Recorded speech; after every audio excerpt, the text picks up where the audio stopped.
हर चुनाव के मौसम में भारत का हर नागरिक एक नई उम्मीद लेकर मतदान केंद्र की ओर बढ़ता है। चेहरे पर सपनों की चमक, दिल में बदलाव की आस। लेकिन जब वोट डालने के बाद ये उम्मीद ठंडी पड़ जाती है, तब सवाल उठता है, क्या हमारे गरीब भाई बहन केवल राजनीतिक वोट बैंक बनकर रह गए हैं, या वाकई उनका भविष्य बदला जा सकता है? अगले 5 मिनटों में हम सच्चाई के हर पहलू पर रोशनी डालेंगे। भारत में गरीबी के असली आंकड़े, नेताओं के वादों और हकीकत का फर्क, शिक्षा की ताकत, बाल श्रम की चिंता और आम नागरिक के तौर पर हमारी भूमिका।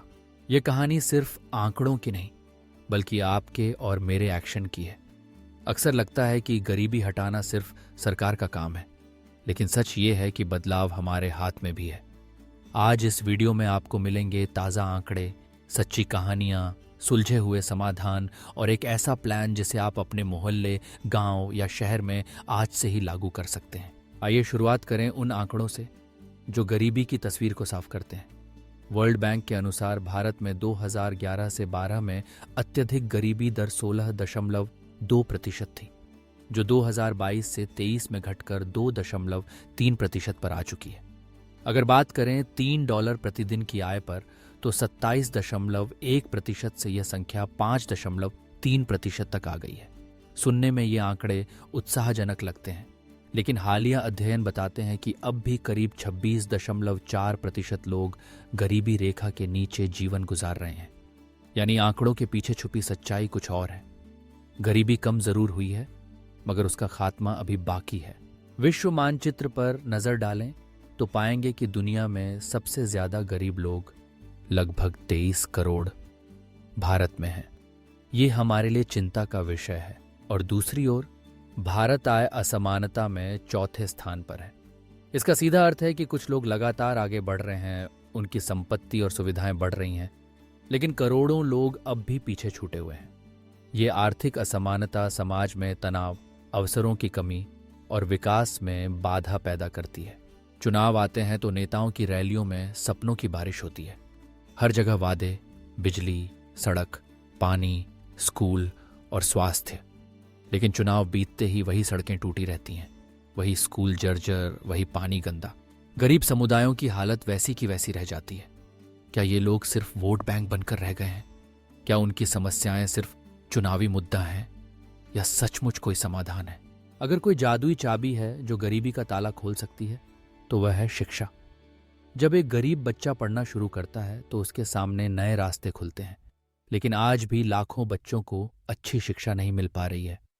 वजह है घटिया स्कूल, प्रशिक्षित शिक्षकों की कमी, डिजिटल उपकरणों का अभाव और पौष्टिक भोजन की कमी।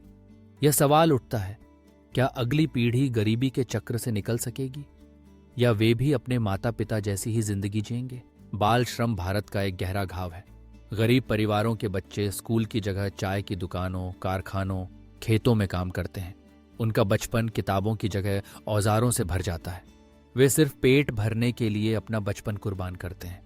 ये हमारे समाज के लिए एक नैतिक परीक्षा है। क्या हम इन बच्चों को उनका भविष्य वापस दिला सकते हैं? सरकार ने शिक्षा के लिए कई योजनाएं बनाई हैं।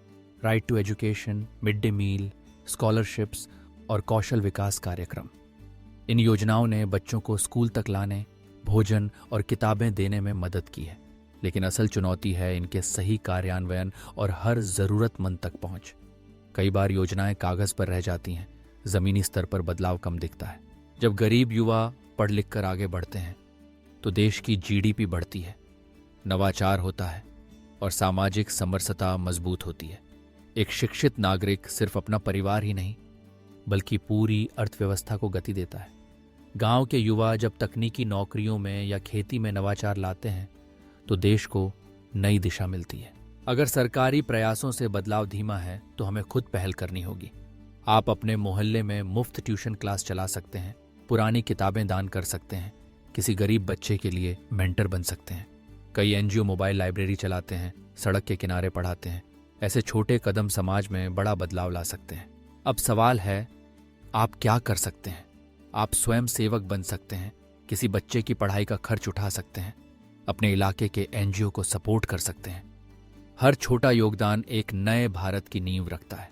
हम सब मिलकर भारत को स्मार्ट, शक्तिशाली और आर्थिक रूप से मजबूत बना सकते हैं, ताकि हमारे देश का हर नागरिक सिर्फ एक वोट बैंक ना रहे, बल्कि एक भविष्य बैंक बन जाए, जिसने अपने सपनों को हकीकत में बदलने की हिम्मत दिखाई। आगे बढ़िए, अपने आसपास के बच्चों की शिक्षा, उनके भविष्य और देश के विकास में अपना योगदान दीजिए। यही है असली बदलाव का रास्ता। धन्यवाद।